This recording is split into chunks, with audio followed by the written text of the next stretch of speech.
النهاردة هنعمل مع بعض سليبر شراب زي ما احنا شايفين ده شكله، والسليبر هيكون مناسب لمقاس 38. فهنشوف مع بعض هنعمله ازاي. لكن قبل ما نبدأ نحب نفكركم ان علشان يوصلكوا كل جديد لينا، لو كنتم لسه ما اشتركتوش في قناتنا تقدروا تضغطوا على زرار اشتراك او سبسكرايب، ولو كنتم مشتركين اتأكدوا انكم فعلتم التنبيه او النوتيفيكيشنز من علامة الجرس. احنا هنستخدم خيطين، كل خيط منهم هيكون نوع. الخيط ده هيكون إليز سكريم بيبي، والخيط التاني هيكون SNG، لكن الاتنين هيكونوا نفس السمك، الاختلاف في اللون. احنا ممكن نستخدم الفتلتين نفس النوع او نوعين مختلفين زي ما احنا عملنا. المهم ان يكون الخيطين نفس السمك، وهنستخدم معاهم إبرة مقاس 4، وممكن برضو نستخدم 4.5.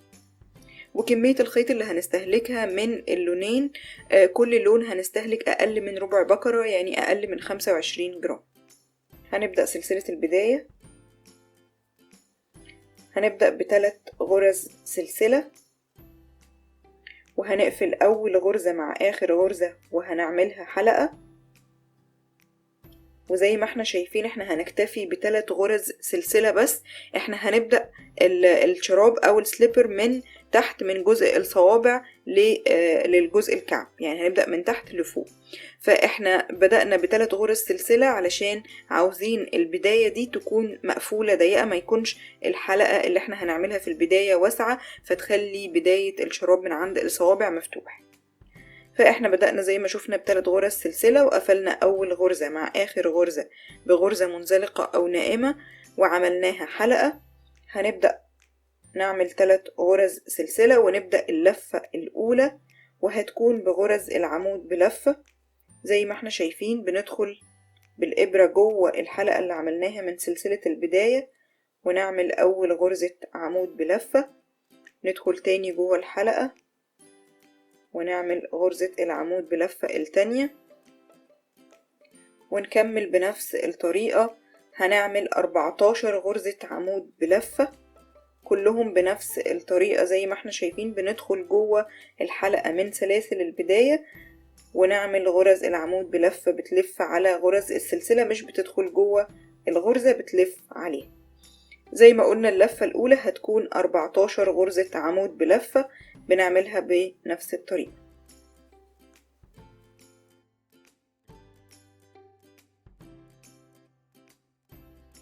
كده عملنا 14 غرزة عمود بلفة زي ما احنا شايفين، بيلفوا كلهم جوه الحلقة اللي عملناها من سلسلة البداية. عند الغرزة رقم 3 من سلاسل الارتفاع هنقفل اللفة بغرزة منزلقة أو نائمة، وده زي ما احنا شايفين شكل اللفة الأولى. هنبدأ اللفة التانية، هنبدأ ب3 غرز سلسلة ارتفاع، وهنشتغل بدءا من اللفة التانية بغرز العمود الأمامية. احنا هنعمل جسم السليبر كله، أو جسم الجزء اللي هيكون على الرجل كله هيكون بغرز العمود بلفة الأمامية. وهنبدأ أول غرزة هنعمل فيها زي ما احنا شايفين غرزة العمود بلفة الأمامية، هنعمل فيها غرزتين عمود بلفة أمامية بيلفوا زي ما احنا شايفين. بندخل في الإبرة ورا الغرزة وبنلف وبنعمل العمود بلفة أمامي، وأول غرزة زي ما احنا شايفين عملنا بيلف عليها عمودين بلفة أماميين. الغرزة اللي بعدها هيلف عليها عمود بلفة أمامي 1، وهنرجع الغرزة اللي بعدها زي ما احنا شايفين طريقة عمل العمود بلفة الأمامي. بنلف بالإبرة كده ورا الغرزة ونبتدي نسحب الخيط ونكمل عمل العمود بلفة، لكن هنعمل عند نفس الغرزة هنلف وراها ونعمل عمود بلفة أمامي تاني. يبقى زي ما شفنا من أول اللفة بدأنا أول غرزة عملنا عندها، ابتدينا طبعا من اللفة التانية هنبتدي نشتغل بغرز العمود بلفة الأمامية، وابتدينا من اول غرزة عملنا يلف عليها او عملنا عندها 2 عمود بلف امامي، الغرزة اللي بعدها عمود امامي 1، والغرزة اللي بعدها عمود 2 عمود امامي مع بعض بيلفوا على الغرزة اللي بعدها. الغرزة اللي عليها الدور هيكون عندها عمود امامي 1 بس، وهنكمل بنفس الترتيب. غرزة بنعمل عندها او بيلف عليها 2 عمود بلف امامي، والغرزة اللي بعدها عندها عمود امامي 1 بس، واللي بعدها هيكون عندها 2. زي ما احنا شايفين عملنا العمود الامامي الاول، وهنرجع عند نفس الغرزة نعمل عمود بلف امامي، ونكمل بنفس الطريقة لاخر اللفة.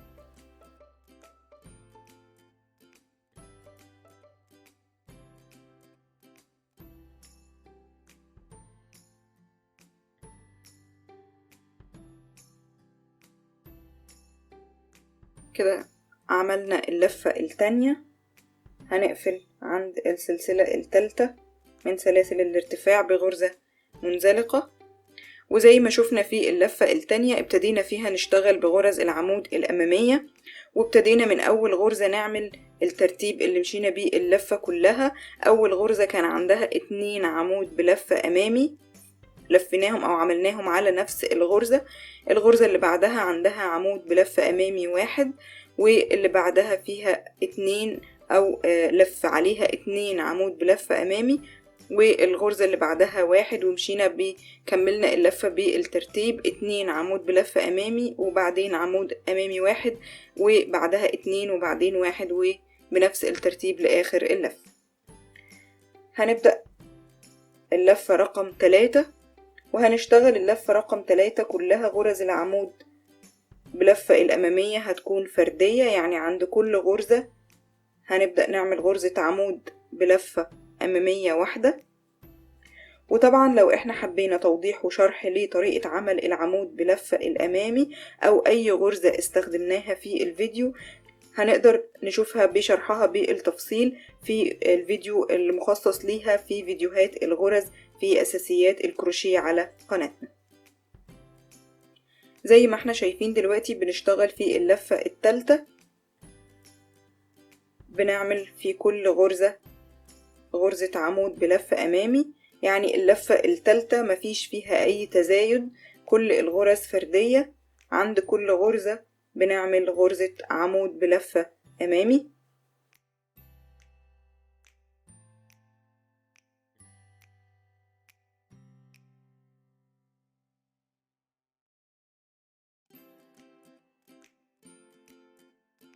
كده قفلنا اللفة التالتة، وزي ما شفنا اللفة التالتة عملنا فيها كل الغرز فردية، كلها غرز عمود بلفة أمامي. زي ما احنا شايفين احنا هنكمل كل السطور زي ما قلنا في الجسم. خلاص بنشتغل في العمود بنشتغل بغرزة العمود بلفة الأمامية، هي بس أول لفة هي اللي كانت بغرز العمود بلفة العادية علشان تكون أساس لباقي السطور. وزي ما شفنا الغرزة او اللفة اللي ادتنا الاتساع هي اللفة التانية اللي مشينا فيها بترتيب غرزتين عمود بلفة اماميين مع بعض، والغرزة اللي بعدها فيها عمود بلفة 1 وبعدين 2 وبعدين 1، ومشينا بالترتيب في اللفة كلها.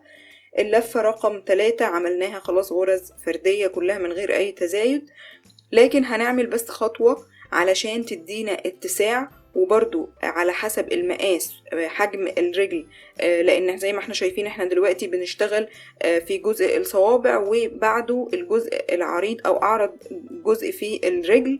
فالجزء ده لو احنا على حسب حجمه حبينا نديله اتساع، فهنبتدي نعمل او نكرر الخطوات اللي هنعملها دلوقتي في اللفة الرابعة والخامسة.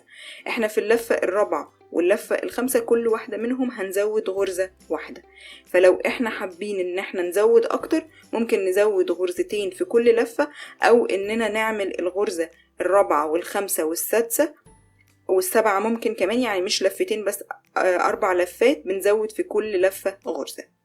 فاحنا دلوقتي زي ما قلنا هنبدأ او هنعمل في اللفة رقم 4 هنزود فيها غرزة، فهنعمل في اول غرزة هنعمل غرزتين عمود بلفة أماميين مع بعض في نفس الغرزة، ونكمل اللفة الرابعة كلها بعد كده غرز فردية. يعني هي الغرزة الأولى بس هي اللي زودنا فيها غرزة زيادة، علشان احنا بنزود بس، يعني احنا هنزود بس معانا في المقاس غرزتين. وطبعا لو احنا حابين في العرض نزود اكتر، او مش حابين ان احنا نزود والمقاس هيكون كويس، فده اختيارنا او على حسب حجم الرجل. لكن احنا زي ما شفنا زودنا في اللفة دي غرزة، وبرضو هنزود في اللفة الجاية غرزة واحدة، علشان احنا مش عايزين زيادة كبيرة، احنا عايزين اتساع بسيط يدي راحة للجزء ده. لان احنا الاتساع الاساسي للشراب او للسليبر عملناه في اللفة التانية، بعد كده هيكون اتساع بسيط يدي راحة بسيطة. هنكمل زي ما شفنا اللفة الرابعة بدأناها ب2 عمود بلفة اماميين مع بعض، ونكمل اللفة كلها بغرز فردية.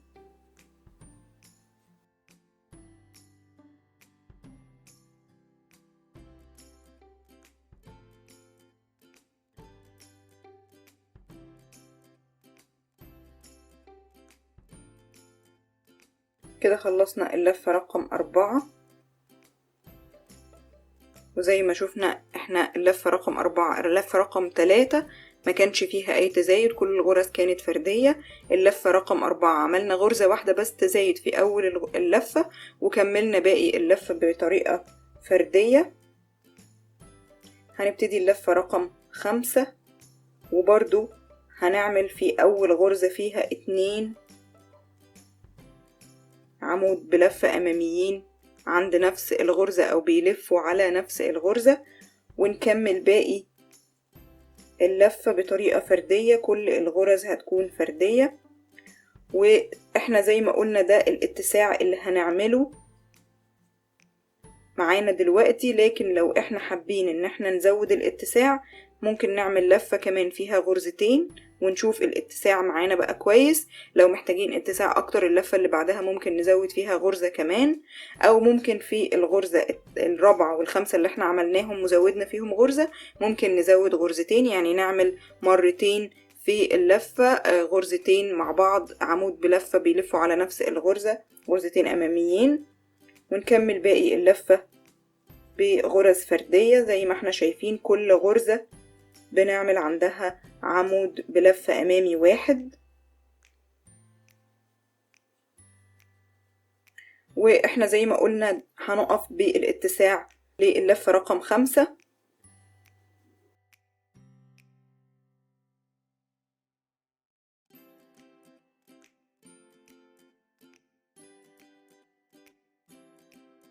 هنبدأ اللفة رقم 6، وبدءا من اللفة رقم 6 احنا خلاص كده زي ما قلنا ده هيكون اللفة الرابعة والخامسة هتكون اللفات اللي فيها الاتساع. اللفات الجاية كلها هتكون بنفس الطريقة، كل الغرز هتكون فردية، مش هنعمل اي زيادات زي ما وضحنا الا لو حبينا او حسينا ان احنا محتاجين اتساع. لكن بعد كده اللفات كلها هتكون غرز فردية زي ما احنا شايفين، وبنشتغل بنفس الطريقة. كل الغرز غرز عمود بلفة امامية، كل غرزة بنعمل فيها غرزة عمود بلفة امامية واحدة. واحنا الجزء ده هنعمله 18 سطر. الجزء ده هيكون بدءا من الصوابع او بداية القدم لبداية الساق او بداية جزء الكعب، فالجزء ده كله هيكون 18 سطر. وطبعا الجزء ده زي ما قلنا اول حاجة هنغير فيها لو احنا حابين نغير المقاس. احنا زي ما قلنا هنعمل 18 سطر وده هيكون حجمه مناسب لمقاس 38. لكن لو احنا حابين نغير المقاس نقلل او نزود، فاحنا مقاس 38 هيكون طول القدم كلها 24 سنتي ونص. جزء من الصوابع للساق هيكون تقريبا حوالي 17.5 سنتي، فدول زي ما قلنا هيكونوا ال 18 سطر اللي احنا هنعملهم. لكن لو احنا حابين نغير المقاس نعمله اكبر او اصغر، لان احنا السليبر بتاعنا ممكن ينفع يتعمل رجالي وممكن ينفع نعمله للاطفال، فعلى حسب طول القدم ومقاسات. اول مقاس عندنا هو مقاس الجزء ده من الصوابع لبداية الساق، هنقلل او نزود في السطور على حسب طول الرجل وطول الجزء ده. فزي ما قلنا احنا دلوقتي مقاسنا 38، هنعمل للجزء ده 18 لفة. وزي ما قلنا بدءا من اللفة رقم 6 احنا وقفنا الاتساع وابتدينا نشتغل بغرز فردية. كل غرزة هنعمل فيها غرزة عمود بلفة أمامية واحدة. ودلوقتي احنا في اللفة رقم 6، فهنكمل بنفس الطريقة، بنعمل اللفات زي ما احنا شايفين لحد ما نوصل للفة 18. كده بعد ما عملنا الجزء الأول زي ما قلنا بدءا من الصوابع لبداية الساق، والجزء ده زي ما قلنا كان 18 لفة كلها زي ما احنا شايفين بغرز العمود بلفة الأمامية. هنبدأ دلوقتي نعمل جزء الكعب، وجزء الكعب هيكون عبارة عن نص لفة أو تقريبا تلتين اللفة دي كلها، يعني مش هنكمل الجزء ده. الجزء الأمامي هيكون خلاص الساق هتوقفنا مش هنقدر نكمله، لكن هنعمل الجزء اللي تحت ده علشان ده اللي هيغطي جزء الكعب. فهنبدأ دلوقتي نحدد، احنا قصينا الخيط وهنبتدي نوصله من الجزء اللي احنا هنبدأ منه، علشان زي ما قلنا اللفات مش هتكون كاملة. هنيجي عند مكان سلاسل البداية ونعد 9 غرز، 1 2 3 4 5 6 7 8 9. وعند الغرزة رقم 9 هنبتدي نوصل الخيط ونعمل 3 غرز سلسلة علشان هنبتدي نشتغل بغرز العمود بلفة الأمامية. لكن عايزين نحدد النص التاني عند برضو سلاسل البداية. هنبتدي نعد الجزء التاني، هنعد 9 غرز، 1 2 3 4 5 6 7 8 9. هنحط العلامة علشان دلوقتي هنشتغل بشكل متصل بدءا من مكان ما وصلنا الخيط للعلامة، ونقف ونبتدي نشتغل السطر اللي بعد كده. فهنشتغل الجزء ده عبارة عن سطور، الجزء ده مش هنشتغل فيه، الجزء ده بس هو بدءا من زي ما قلنا مكان ما وصلنا الخيط ولمكان العلامة، فهيكون ده الجزء اللي هيغطي الكعب من تحت ومن الجوانب. وبرضو احنا نقدر نغير في ال9 غرز اللي على الجوانب على حسب احنا حابين اتساع الجزء ده يكون قد ايه. لو احنا حابين نزوده اكتر يغطي جزء اكتر من الوش او اقل من كده فنقدر نغير في ال9 غرز، لكن عموما مش هنغير كتير، يعني ممكن يفرق في غرزة او غرزتين بالكتير، لكن مش هينفع يبقى اقل من كده بكتير او ازيد من كده بكتير، لان زي ما احنا شايفين المسافة اللي احنا سايبينها يدوب مش كتيرة. فدي يدوب المسافة اللي بتدي راحة لجزء الساق او اللي هنقف عندها ومش هنغطي علشان جزء الساق. هنبتدي دلوقتي نكمل شغلنا في الجزء ده، وزي ما قلنا هنشتغل برضو بنفس غرز العمود بلفة الأمامية. فعند أول غرزة هنشتغل عمود بلفة أمامي، وهنكمل بغرز العمود بلفة الأمامية زي ما بنشتغل، وطبعا كل الغرز هتكون فردية. وهنكمل زي ما قلنا لحد ما نوصل للعلامة اللي حطيناها.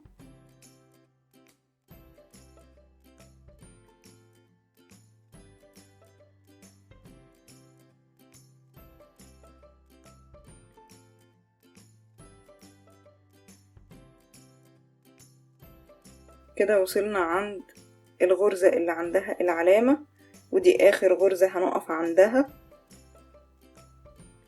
زي ما احنا شايفين كده ده الجزء خلاص او السطر اللي احنا هنكمل عليه باقي السطور. هنبدأ السطر الجديد، هنبدأ السطر الجديد ب3 غرز سلسلة. وطبعا علشان نفضل محافظين على شكل غرز العمود بلفة الأمامية احنا دلوقتي بقينا بنشتغل في سطور، فلما بنوصل للجزء زي ما احنا بادئين كده دلوقتي هنرجع تاني لمكان ما بدأنا، فهنشتغل بطريقة العمود بلفة الخلفي زي ما احنا شايفين كده. هيكون البروز او العمود بلفة الأمامي ده بالنسبة لنا في الظهر او في الخلف، فهنشتغل بطريقة العمود بلفة الخلفية، بنلف من ورا كده على الغرزة علشان زي ما احنا شايفين نفضل محافظين على شكل العمود بلفة الأمامي. يبقى احنا دلوقتي بنعمل الغرز علشان من وش السليبر تكون شكلها او محافظين على شكل العمود بلفة الامامي، لكن علشان احنا بنشتغل في السطر بالعكس او بنشتغل الظهر هو اللي مواجه لينا دلوقتي زي ما احنا شايفين كده، فبنشتغل بطريقة العمود بلفة الخلفية. وبرضو طريقة عمل العمود بلفة الخلفية موضحة في فيديوهات الغرز في أساسيات الكروشيه على قناتنا، طريقتها موضحة بالتفصيل لو احنا حابين نرجع لطريقة عملها. لكن زي ما احنا شايفين احنا بروز الغرزة واضح معانا من اللفات الأمامية، فبنلف برضو ورا الغرزة، لكن الفرق ان الغرزة دلوقتي اتجاهها في الظهر مش مقابل لينا زي ما كنا بنعمل في العمود الامامي، كان بيكون العمود نفسه مقابل لينا او امامي بارز قدامنا، لكن احنا زي ما احنا شايفين ده بارز لكن في الظهر. زي ما احنا شايفين كده بنلف من ورا الغرزة برضو الامامية دي البارزة، لكن هي في الخلف او في الظهر، فبنعمل العمود بطريقة العمود بلفة الخلفية. وزي ما قلنا الطريقة دي علشان نفضل محافظين على شكل العمود بلفة الأمامي في الجزء أو في وش السليبر. زي ما احنا شايفين اهو الغرز اللي عملناها بغرز العمود بلفة بطريقة العمود بلفة الخلفية من وش السليبر عمود بلفة أمامي. فاحنا زي ما احنا شايفين كده هنشتغل الجزء ده على حسب الاتجاه. لما هيكون الوش هو اللي مواجه لينا هنشتغل بغرز العمود بلفة الأمامية، ولما هيكون الظهر هو اللي مواجه لينا زي ما احنا بنشتغل في اللفة دي دلوقتي أو في السطر ده دلوقتي هنشتغل بطريقة العمود بلفة الخلفية، علشان زي ما قلنا نفضل محافظين على شكل العمود بلفة الأمامي أو غرز العمود بلفة الأمامية في وش السليبر. كده احنا دلوقتي عملنا تاني لفة، هنبتدي نبدل بقى اتجاهنا وهنشتغل كده الوش هو اللي مواجه لينا، فهنشتغل بطريقة العمود بلفة الأمامية. وزي ما قلنا هنكمل السطور بتاعتنا بالتبادل. احنا دلوقتي بدأنا السطر الثالث، احنا هنعمل الجزء ده 9 سطور، وبرضو ده الجزء التاني واللي بيه هنقدر نحدد او نغير المقاس. الجزء الاول زي ما قلنا تغيير المقاس او وضحنا ازاي نغير المقاس فيه، احنا هنغير المقاس على او عدد اللفات على حسب حجم الجزء ده بداية الصوابع للساق. برضو من الجزء ده لنهاية الكعب او نهاية القدم عدد السطور نقدر نتحكم فيه على حسب الحجم او على حسب طول الرجل. واحنا زي ما قلنا هنحسب طول القدم كله، ونبتدي نحسب طول الجزء الأمامي ده أو من الصوابع للساق، وبعد كده نحسب الطول بقى من الجزء ده لنهاية القدم. وزي ما قلنا تغيير السطور نقلل أو نزود هو اللي هيغير معانا في الحجم. فإحنا زي ما قلنا هنعمل في الجزء ده 9 لفات أو 9 سطور، وده هيكون المقاس زي ما قلنا المناسب لمقاس 38.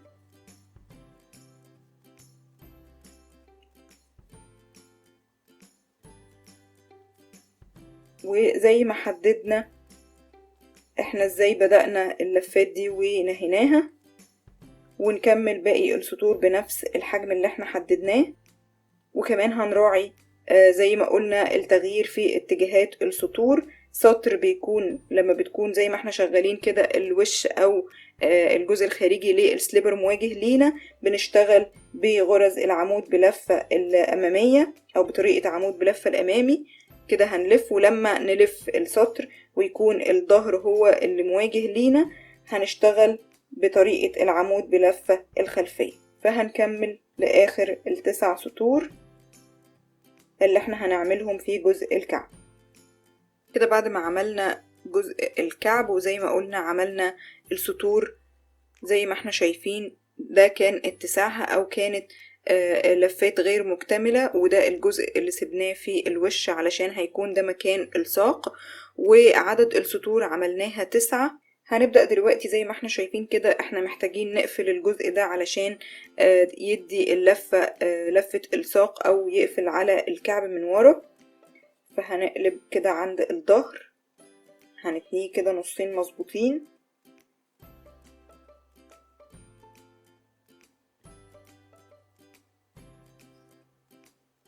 نبتدي نوصل مع أول غرزة في الجنب التاني،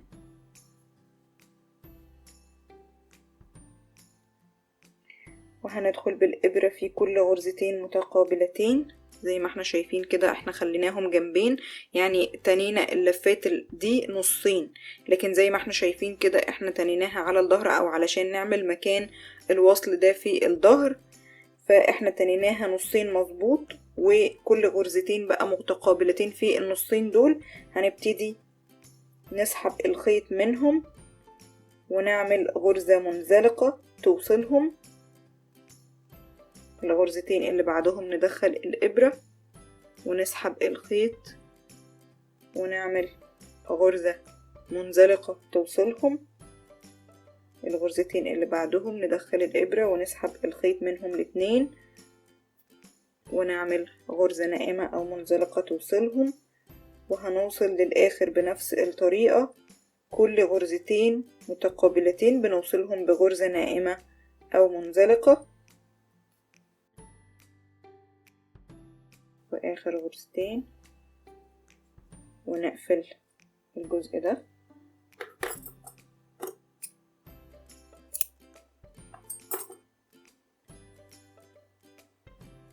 زي ما احنا شايفين كده بقى معانا الرجل زي ما احنا شايفين بقت مظبوطة وواخدة شكل القدم بالظبط، والجزء ده قفل على الكعب. دلوقتي الجزء اللي احنا هنعمله هو الجزء اللي هيطلع شوية على الساق او هيغطي جزء من الساق. احنا كده ده الجزء بتاعنا او ده غطى القدم، هنبتدي نعمل لفات علشان تغطي الساق، وهنختار لون واحد من اللونين اللي احنا اشتغلنا بيهم هنعمل بيه الجزء ده، لكن برضو هنشتغله بخيطين او فتلتين علشان يكون السمك متناسب مع جسم السليبر او الشراب. هنشتغل باللون الرصاصي، وزي ما قلنا هيكون برضو خيطين مع بعض علشان يكون السمك واحد للغرز. وعند مكان الوصل اللي في آخر الكعب هنبتدي نوصل الخيط وهنعمل 3 غرز سلسلة، وهنبدأ أول سطر بغرز العمود بلفة نأسس للجزء ده. هنشتغل احنا محتاجين ان الجزء ده يكون اتساعه مظبوط، ما يكونش فيه اتساع زيادة. لو احنا اشتغلنا عند كل غرزة او الجوانب دي الغرز اللي واضحة فيها زي ما احنا شايفين كل غرزة مقسومة لنصين، او في كمان اجزاء هيكون فيها سلاسل البداية او الارتفاع للسطور اللي فاتت، فلو احنا مشينا بالترتيب بندخل في كل جزء من الأجزاء دي هنعمل غرز كتير هتخلي الاتساع معانا مش مظبوط أو هتدي اتساع زيادة. احنا عايزين الجزء ده يمسك على الرجل مظبوط، فاحنا حتى واحنا بنشتغل لو حسينا ان احنا عندنا غرز زيادة، لان زي ما قلنا احنا الجوانب ما فيهاش غرز واضحة نقدر نعمل او نظبط فيها، فاحنا هنحاول من نفسنا نجتهد ان احنا نظبط العدد ما يكونش كبير. وزي ما قلنا نحافظ ان الجزء ده زي ما قلنا هيكون زي رقبة او جزء هيمسك على الساق فما يكونش فيه اتساع زيادة. فاحنا اللي هنعمله ان احنا زي ما احنا شايفين كده اماكن بداية كل لفة هنحاول نعمل عندها بس غرزة عند مكان بداية كل لفة، خصوصا في الجزء في الجوانب، يعني جزء الجنبين دول هما اللي هيكون فيهم صعوبة شوية او اللي هنحاول نظبط فيهم الغرز، لكن الجزء الامامي ده اصلا فيه غرز واضحة لان فيه غرز بالطول زي ما احنا شايفين فهنشتغل فيه كل الغرز. لكن بالنسبة لجزء الجنب هنشتغل زي ما قلنا عند تقريبا، يعني هنعمل غرزة مقابلة لكل سطر. ولو حسينا ان احنا محتاجين نزود برضو الاتساع، ممكن نزود غرزة كمان او غرزتين في كل جنب. يعني زي ما احنا شايفين كده دلوقتي احنا بنشتغل غرزة، كل غرزة بتكون مقابلة لكل سطر. فممكن نعمل عند السطر ده غرزتين، غرزة كده عند مكان الاتصال وغرزة جوه هنا في الفراغ ده، فنبقى زودنا غرزة عن الترتيب اللي احنا قلناه. نرجع تاني نعمل عند السطر ده غرزة واحدة بس مقابلة ليه، وعند السطر التاني، وممكن برضو نزود غرزة تانية عند المكان الفاصل ده. احنا كده دلوقتي لسه في جنب، فاحنا كده عملنا زي ما قلنا، مشينا بالترتيب اللي احنا قلنا عليه، وعملنا عند كل او كل مقابل ليه سطر عملنا غرزة، لكن زودنا غرزتين علشان الاتساع برضو ما يكونش قليل قوي. والتغيير ده او نقدر نغير نقلل او نزود في الاتساع على حسب حجم الساق، وزي ما قلنا ان يكون الجزء ده مناسب ومظبوط على بداية الساق. هنبتدي كده نشتغل في الجزء الامامي ده زي ما قلنا غرز واضحة، فهيكون الجزء ده سهل اننا نشتغل في كل غرزة غرزة عمود بلفة. وزي ما شفنا احنا الجزء ده اشتغلنا فيه بغرز العمود بلفة كلها، علشان الجزء ده هو اللي هيأسس معانا للسطور اللي جاية، للغرز اللي هنشتغل بيها في السطور الجاية.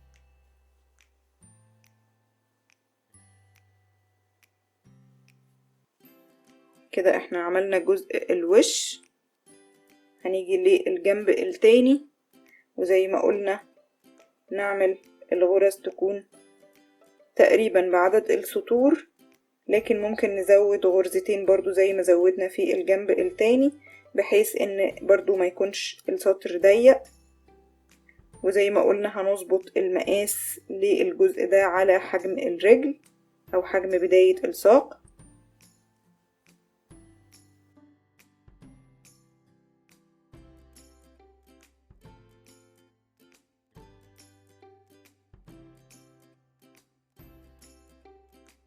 هنقفل اللفة عند سلاسل الارتفاع،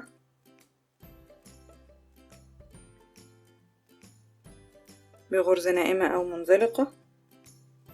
وزي ما احنا شايفين دي اول لفة في جزء الرقبة او الجزء اللي هيكون على الساق، وزي ما وضحنا طريقة عمله علشان ما يكونش فيه اتساع. احنا زي ما احنا شايفين كان الغرز تقريبا مقابلة لكل سطر او بعدد السطور اللي عملناها في جزء الكعب، لكن زودنا في الجنب ده والجنب التاني غرزتين هنا وغرزتين في الجنب التاني. اما بالنسبة للجزء الامامي ده كان الغرز فيه واضحة، فاشتغلنا في كل غرزة غرزة عمود بلفة واحدة. وزي ما قلنا نقدر نغير في الاتساع على حسب حجم او على حسب مقاس الجزء ده بالنسبة لبداية الساق او الرجل. وطبعا احنا بالنسبة لكمية الخيط اللي وضحناها في البداية، احنا لان احنا هنشتغل الجزء الرصاصي ده هنشتغل فيه جزء ازيد شوية، فممكن يزيد كمية الخيط اللي هنحتاجها عن الربع بكرة بالنسبة للون الرصاصي بس، لكن اللون التاني هيستهلك تقريبا زي ما قلنا ربع بكرة بس. هنبتدي نشتغل بقى السطر التاني، واحنا هنعمل الجزء ده هيكون طوله الجزء الرصاصي ده هيكون طوله 3 سطور بس. احنا عملنا اول سطر من غرز العمود بلفة، هنعمل السطرين الجايين بالطريقة اللي هنوضحها، وطبعا ده هيكون طول الجزء ده. لو احنا حابين ان احنا نطول الجزء ده عن كده، فممكن نزود في عدد السطور للطول اللي احنا حابين، لكن احنا دلوقتي زي ما هنشوف هنعمل سطرين بس. اول غرزة هنعملها غرزة امامية، غرزة عمود بلفة امامي. الغرزة اللي بعدها هتكون غرزة عادية، غرزة عمود بلفة عادية زي ما شفنا دخلنا في الغرزة مش لفينا عليها. ونرجع الغرزة اللي بعدها زي ما احنا شايفين بندخل ورا الغرزة بطريقة العمود بلفة الامامية الغرزة اللي بعدها هتكون عادية، دخلنا جوه الغرزة وهنعملها بطريقة العمود بلفة العادي. الغرزة اللي بعدها عمود بلفة أمامي، والغرزة اللي بعدها عمود بلفة عادي. وده هيكون الترتيب اللي هنعمل بيه الجزء ده، او السطرين اللي هنشتغلهم، السطر ده والسطر اللي بعده هيكونوا بنفس الطريقة. زي ما قلنا احنا هنعمل 3 سطور للجزء ده. السطر الاول اللي احنا اسسنا فيه الحجم، وكمان عملناه بغرز العمود بلفة علشان نبتدي نأسس عليه او نبتدي نعمل بشكل السطور اللي بعد كده. هنعمل زي ما احنا شايفين السطر التاني والسطر التالت بنفس الطريقة، غرزة عمود بلفة أمامي، والغرزة اللي بعدها عمود بلفة عادي بطريقة عادية، بندخل جوه الغرزة بطريقة عادية ونرجع. العمود بلفة اللي بعده هيكون أمامي، واللي بعده هيكون عمود بلفة عادي. هنكمل اللفة دي واللفة اللي بعدها بنفس الطريقة، عمود بلفة أمامي وبعده عمود بلفة عادي، وبعدين عمود بلفة أمامي وبعده عمود بلفة عادي. هنكمل زي ما قلنا اللفة دي واللفة اللي بعدها بنفس الطريقة. كده بعد ما عملنا الجزء الأخير أو جزء الرقبة اللي هيكون على الساق، وزي ما وضحنا السطرين اللي في النهاية اللي عملناهم كانوا بغرزة عمود بلفة أمامية وغرزة عمود بلفة عادية وغرزة أمامية وغرزة عادية. وزي برضو ما وضحنا إن الجزء ده كان 3 سطور. أول سطر كان بغرز العمود بلفة بطريقة عادية، وقلنا إن السطر ده هو اللي هيحدد اتساع الجزء ده أو يكون متناسب مع حجم الرجل، فلازم نعمله يكون مظبوط على حجم الرجل علشان يمسك الشراب أو السليبر على الرجل. وزي ما وضحنا ازاي نخلي مقاسه مظبوط ما يكونش فيه غرز زيادة.